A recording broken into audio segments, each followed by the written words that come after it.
तो दोस्तों आइए आज हम लोग टाइप ऑफ रिलेशंस की बात करते हैं। ज़िंदगी में बहुत सारे रिश्ते होते हैं, मैथ्स में भी बहुत सारे रिश्ते होते हैं, रिलेशंस होते हैं। आइए वन बाय वन देखते हैं उनको। सबसे पहले रिलेशन जो है ना वो है क्या ये समझें। जब भी आप दो सेट लेते हो तो दो सेट के जो मेंबर्स हैं वो किसी पर्टिकुलर मैथमेटिकल रिलेशन या स्टेटमेंट के थ्रू जुड़े हुए होते हैं, लिंक्ड होते हैं, तो इसी को आप रिलेशन कहते हैं। ठीक है, बट ये जो टाइप ऑफ रिलेशंस है इसको हम लोग को फोकस करना है यहाँ। आइए देखते हैं उनको। फर्स्ट में क्या है, फर्स्ट में आपके पास रिफ्लेक्सिव रिलेशन।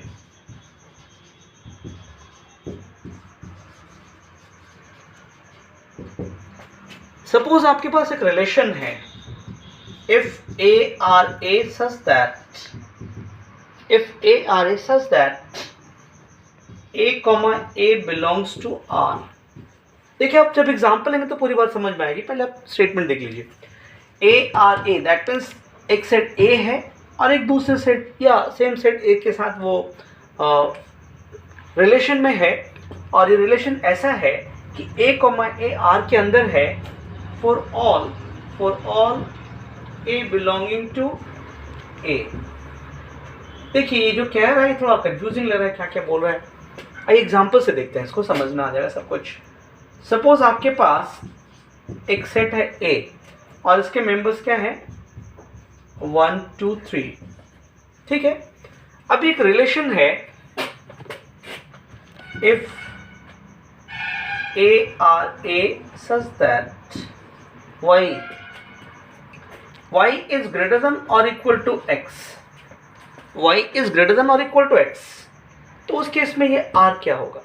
एक रिलेशन फॉर्म करना है, एक सेट A और इसी सेट A के मेंबर के बीच में एक रिलेशन स्टेब्लिश करना है, लेकिन रिलेशन ऐसा होना चाहिए कि एक्स वाई दोनों आपको A से लेना है, A से ही लेना है, लेकिन y की वैल्यू हमेशा x की वैल्यू से बड़ी होनी चाहिए, ग्रेटर होनी चाहिए, इक्वल टू होनी चाहिए।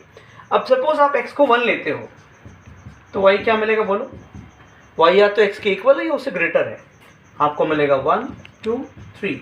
x को आप यदि 2 लेते हो तो y मिलेगा 2 3, x को 3 लोगे तो y क्या मिलेगा 3। ठीक है, last line is visible. Okay, अब इसको आप देखिए जो स्टेटमेंट लिखा है वो कैसे यहाँ वेरीफाई हो रहा है। ठीक है, जरा r को लिखते हैं तो समझ में आ जाएगी सारी बात, रिलेशन भी क्लियर हो जाएगा और उसका टाइप भी आपको समझ में आ जाएगा। देखिए एक सेट ए गिवन है और A R A that means set A is in relation with set A itself such that y is greater than equal to x। x और y दोनों हमको ऐसे ही लेने हैं, लेकिन एक ऐसा रिलेशन स्टेब्लिश करना है कि y की वैल्यू x के या तो इक्वल हो या उससे ग्रेटर हो। अब आप सोचो रिलेशन में क्या क्या लिखोगे आप लिखोगे 1,1। 1 का रिलेशन किससे है 1 से, 1 का रिलेशन तो 2 से भी है, 1 का रिलेशन तो 3 से भी है ना। फिर 2 का रिलेशन किससे है 2 से, 2 का रिलेशन किससे बोलो 2 से। ठीक है, 2 का रिलेशन 3 से भी है और 3 का रिलेशन किससे है 3 से, 3 का रिलेशन किससे 3 से, है ना ये। अब आइए इस पूरी बात को समझते हैं। जो कंबाइंड स्टेटमेंट है उसको आप इस डायग्राम से भी एक बार क्लियर कर लीजिए तो आपको रिलेशन समझ में आ जाएगा। ये ए एक सेट है, ये भी एक ए सेट है, 1 2 3 इसके मेंबर है, इसके मेंबर भी 1 2 3 है। अब 1 2 3 का दूसरे सेट के 1 2 3 के साथ क्या कनेक्शन है, आइए उसको देखते हैं। 1 का लिंक किसके साथ है 1 के साथ भी है, 2 के साथ भी है, 3 के साथ भी है। 2 का लिंक किसके साथ है 2 के साथ है, 3 के साथ है। 3 का लिंक किसके साथ है 3 के साथ है। तो ये रिलेशन की बात आपको समझ में आ रही कि रिलेशन क्या होता है। रिलेशन दो सेट के मेंबर को कनेक्ट करता है, ठीक है, सम पर्टिकुलर कंडीशन को फॉलो करते हुए। अभी ये रिफ्लेक्सिव कैसे हो गया, आइए इसको देखते हैं। रिफ्लेक्सिव होने के लिए कंडीशन क्या है, स्मॉल ए यदि ए का मेंबर है तो ए कॉमा ए आर के अंदर होना चाहिए। अब जरा गौर से देखिए, जो स्मॉल ए है ना, सपोज करते हो 1 है, 1 स्मॉल ए के जैसा है, 1 ए के अंदर है, तो 1 ए के अंदर है तो 1,1 आर के अंदर है। 1 जो है ना ए का एक मेंबर है, तो आप देखो 1,1 क्या है आर के अंदर है। 2 ए के अंदर है तो 2,2 आप देख लो आर के अंदर है। 3 ए के अंदर है तो 3,3 देख लो आर के अंदर है। तो इसका मतलब रिलेशन क्या हो गया, रिफ्लेक्सिव हो गया। तो ऐसे रिलेशन को आप क्या कहते हो?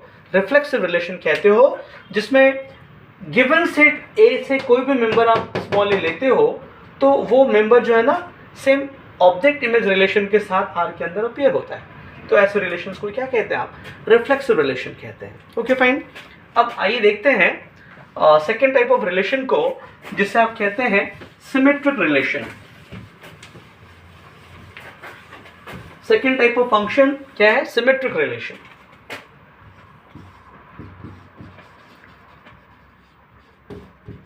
सिमेट्रिक रिलेशन नेम से पता चल रहा है आपको, इसमें कुछ सिमेट्री होगी। अब सिमेट्री क्या है आइए उसको देखते हैं। If A R B such that, suppose कीजिए ए और बी दो सेट्स हैं, ठीक है, इनके बीच में एक रिलेशन है ए आर बी। रिलेशन ऐसा है, if A comma B belongs to R, A comma B R के अंदर है, then b comma a also belongs to r। a comma b r के अंदर है तो b comma a भी r के अंदर होगा, और ऐसा होगा for all a belonging to a and b belonging to b। ठीक है, देखिए अभी दो सेट आपके पास, सपोज a एक सेट है b एक सेट है, दोनों सेट को आप रिलेट कर रहे हो। ठीक है, ये रिलेशन ऐसा होना चाहिए कि a का एक मेंबर स्मॉल a है, b का एक मेंबर स्मॉल b है, ए कॉमा बी आर के अंदर है। ठीक है, ए कॉमा बी यदि आर के अंदर है तो बी कॉमा ए भी आर के अंदर होना चाहिए। मतलब जो मेंबर्स हैं वो देखो इंटरचेंज हो जा रहा है, ऑब्जेक्ट इमेज बन जा रहा है, इमेज ऑब्जेक्ट बन जा रहा है। ये प्रेजेंट है तो ये भी प्रेजेंट होना चाहिए आर के अंदर। यदि इस तरह का रिलेशन है तो उसको क्या कहेंगे आप? सिमेट्रिक रिलेशन कहेंगे। कुछ समझ में आया नहीं? आइए एग्जाम्पल से समझते हैं। सपोज आपके पास एक सेट है और इसके मेंबर्स हैं 1 2 3 4 5 6। ठीक है, b जो है ना वो a के इक्वल भी ले सकते हो, डिफरेंट भी ले सकते हो। अब b को भी मान लो a के जैसा ही ले लेते हैं, 1 2 3 4 5 6।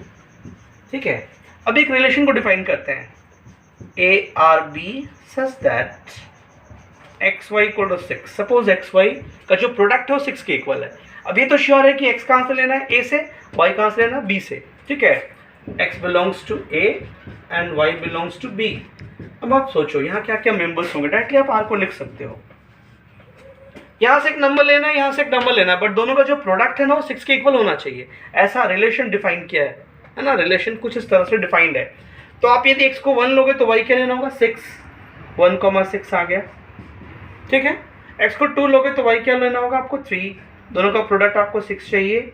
ठीक है, अब आप यहाँ से 3 लोगे तो वहाँ से 2 लेना पड़ेगा। ठीक है ना, और यहाँ से 6 लोगे तो वहाँ से 1 लेना पड़ेगा। तो अब आप देख लो क्या हो गया। a comma b is present in R, then b comma a is also present in R। 2 comma 3 is belonging to R, 3 comma 2 is also belonging to R। जब भी a comma b R के अंदर होगा तो b comma a को भी R के अंदर होना है। यदि ऐसा होता है तो उस रिलेशन को सिमेट्रिक रिलेशन कहेंगे आप। ठीक है, तो ये दो टाइप के रिलेशंस हो गए।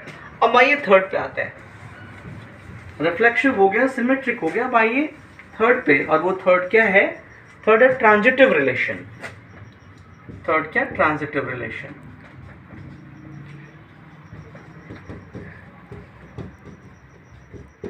ट्रांजिटिव रिलेशन, इसमें क्या है जरा गौर से देखते हैं। कंडीशन क्या है? Transitive relation, if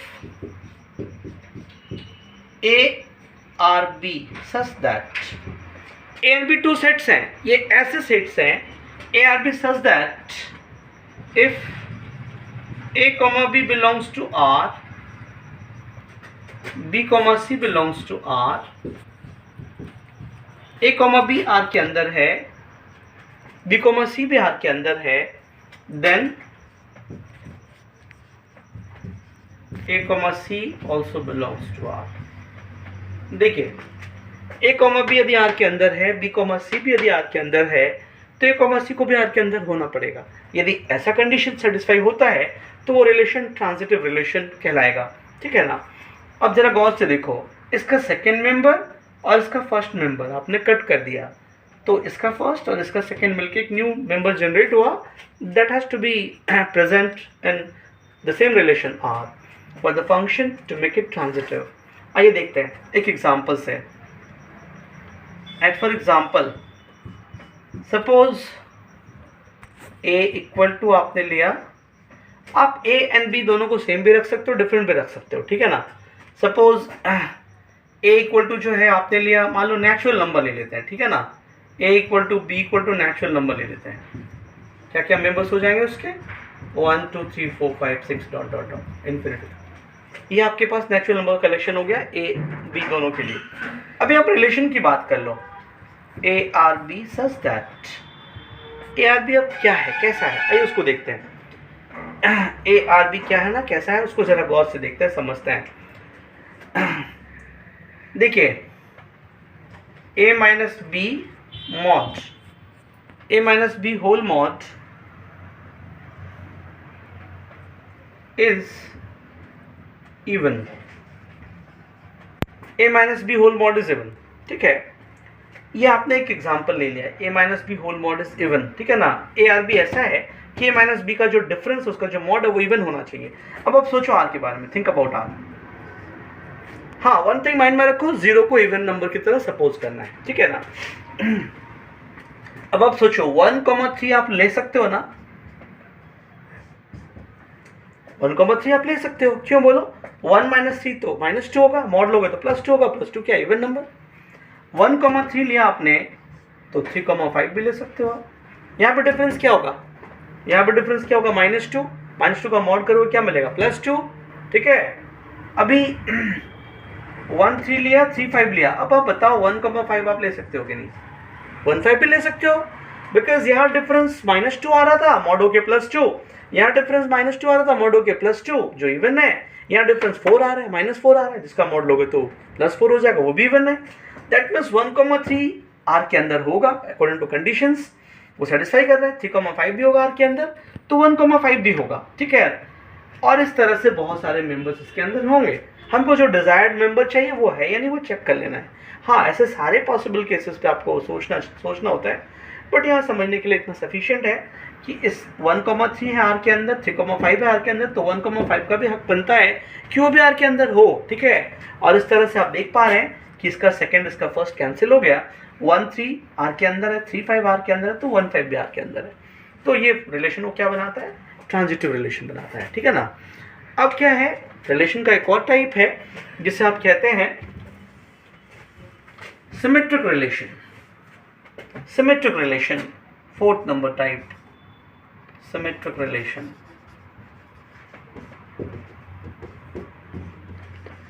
symmetric relation एक ऐसा रिलेशन जो रिफ्लेक्सिव भी है, जो सिमेट्रिक भी है, जो ट्रांजिटिव भी है, तो उसको आप कहते हैं वो सिमेट्रिक रिलेशन, ठीक है ना। इसको होना है रिफ्लेक्सिव, इसको होना है सिमेट्रिक, इसको होना है ट्रांजिटिव। तीनों ही कंडीशन सेटिस्फाई होंगे तो रिलेशन क्या होगा, वो रिलेशन सिमेट्रिक रिलेशन कहलाएगा। सिमेट्रिक तो होना है, ठीक है। यहाँ क्या लिखना होगा, रिफ्लेक्सिव, सिमेट्रिक, ट्रांजिटिव, ठीक है ना। तो आप देख लो 4th टाइप में क्या है ना, इसको हटा दो। 4th टाइप में हम लोग को इक्विवेलेंस रिलेशन की बात करनी है, इक्विवेलेंस रिलेशन, ठीक है ना। इक्विवेलेंस, तो इक्विवेलेंस के लिए क्या क्या होना चाहिए, सिमेट्रिक होना चाहिए, रिफ्लेक्सिव होना चाहिए, ट्रांजिटिव होना चाहिए। फंक्शन को इन तीनों टाइप को सेटिस्फाई करना चाहिए। तो देखिए हमने जो एग्जांपल लिया है उस एग्जांपल को जरा गौर से देखो, वो पहले से कैसा है, ट्रांजिटिव है, ठीक है। देख लो जो एग्जांपल लिया ना, ये एक्चुअली एक बहुत ही स्पेशल एग्जांपल है, इसमें आपको सारा फीचर्स दिखाई पड़ेगा। तो अभी बात करें हम लोग इक्विवेलेंस रिलेशंस की, सिमेट्रिक तो पहले डिस्कस कर चुके हैं, ठीक है। तो सिमेट्रिक, रिफ्लेक्सिव, ट्रांजिटिव तीनों नेचर यदि किसी फंक्शन में है तो वो इक्विवेलेंस रिलेशन कहलाएगा। अब आप इस एग्जांपल को फिर से फोकस कर लो। आपके पास ए है, बी है जो नेचुरल नंबर है, ए आर बी ऐसा है कि ए माइनस बी का मॉड इवन है, तो ये नंबर्स आप ले सकते हो। अभी जस्ट आपने वेरीफाई किया है और ये रिलेशन को क्या बना रहा है, ट्रांजिटिव बना रहा है, ठीक है ना। अब आप सोचो, अभी हम लोग बात कर रहे थे कि 0 को भी इवन नंबर की तरह कंसिडर करना चाहिए, ठीक है ना, क्योंकि उसमें इवन नंबर के प्रॉपर्टीज हैं। अब आप बोलो 2,2 आप ले सकते हो, 1,1 आप ले सकते हो, 3,3 आप ले सकते हो, क्यों, क्योंकि इनके डिफरेंसेस क्या आते हैं, 0 और 0 भी क्या है, इवन नंबर के जैसा है।